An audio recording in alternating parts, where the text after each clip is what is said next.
Saludos futboleros. El River de Coudet recibió a Boca y no pudo mantener su invicto. En este video vamos a analizar qué intentó hacer para ganar o para empatarlo cuando ya se encontraba en desventaja. En las horas previas al partido, cuando se analizaban las posibles formaciones, creo que el 100% de los analistas coincidía en que Boca iba a ganar la mitad de la cancha porque viene trabajando muy bien su medio campo, repitiendo los mismos jugadores de hace varios partidos, y por el contrario, River, con las bajas de Vera y Quintero entre semana, tuvo que poner un medio campo que parecía casi improvisado, por lo menos leyendo los nombres, como digo, en las horas previas al partido. Pero durante el primer tiempo, o casi la totalidad de ese primer tiempo, fue lo opuesto a lo que sucedió, ya que los mediocampistas de River fueron los que se hicieron dueños de esa zona de la cancha y a partir de ahí manejaron los hilos del partido, como digo, durante casi todo ese primer tiempo. Esto lo consiguió presionando siempre bien arriba, con mucha intensidad, con ayuda de los delanteros, pero sobre todo con muy buenas participaciones de Meza y Galván, tanto para presionar como para conectar pases entre sus compañeros, generando así los mejores momentos o los momentos de mejor fútbol que pudo conseguir River en esa primera parte. Hay una jugada que yo creo que es clave para el desarrollo de ese primer tiempo y al final para el resultado del partido, seguramente o probablemente, porque como decía, Meza venía siendo uno de los mejores jugadores del primer tiempo, si no el mejor, y sufrió un golpe al chocar con un defensor de Boca, o un defensor de Boca que lo chocó a él. Quedó muy dolorido y a partir de ese minuto ya no volvió a participar con la misma intensidad, y al perder esta pieza clave en la mitad de la cancha, los últimos minutos del primer tiempo el equipo de River replegó, dejó de presionar, y cuando lo dejaron jugar a Paredes con libertad, en un ratito generó 2 o 3 situaciones de gol. Una terminó en penal y él mismo lo convirtió por gol, mandando el partido al descanso con el equipo visitante ganando. De hecho, para el segundo tiempo Meza no salió a la cancha, el que lo hizo fue Galopo, y el equipo tuvo que cambiar el plan porque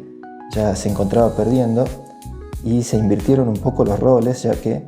en los primeros minutos del segundo tiempo era Boca el que presionaba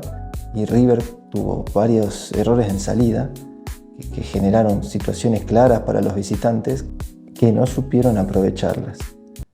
El tercer cambio, porque en el primer tiempo ya había ingresado Salas por Driussi, que jugó un poco más de 15 minutos, tuvo que salir por alguna lesión o una molestia física.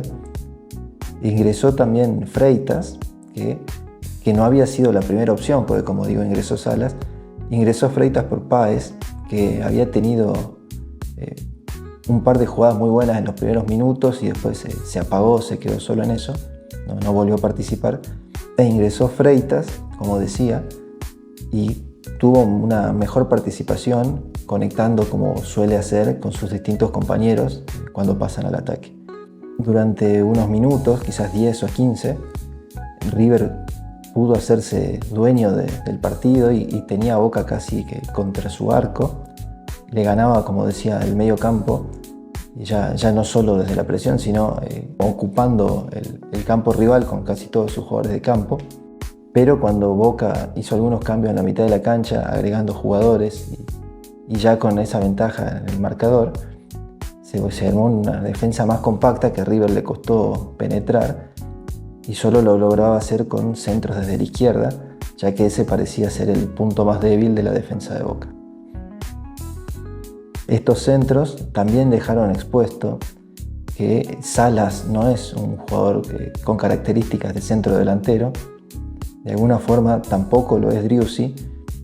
y evidentemente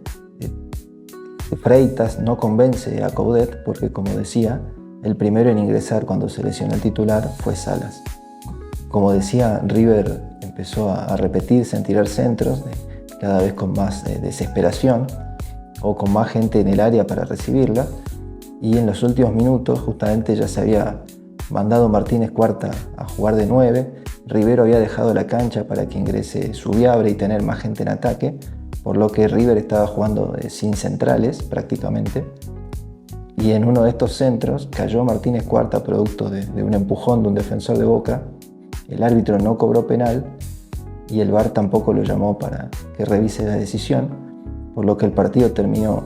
con el 1-0 en el marcador y esa gran polémica como última jugada. En conclusión, creo que Coudet planteó bien el partido de entrada, que le estaba ganando ese duelo táctico al técnico de Boca en ese primer tiempo, por lo menos mientras le dieron las piernas o el oxígeno a su medio campo, porque como decía, cuando bajaron un poco esa intensidad, enseguida Boca creció, generó situaciones de peligro y además pudo convertir el gol, por lo que cambió, como decía, todo el plan para el segundo tiempo. Y ya en la segunda parte, cuando tuvo que hacerse protagonista, pocas veces logró generar situaciones con juego asociado. Sí pudo generar peligro o esta situación del penal no cobrado a partir de los centros, que ya seguramente son algo menos trabajado y más improvisado.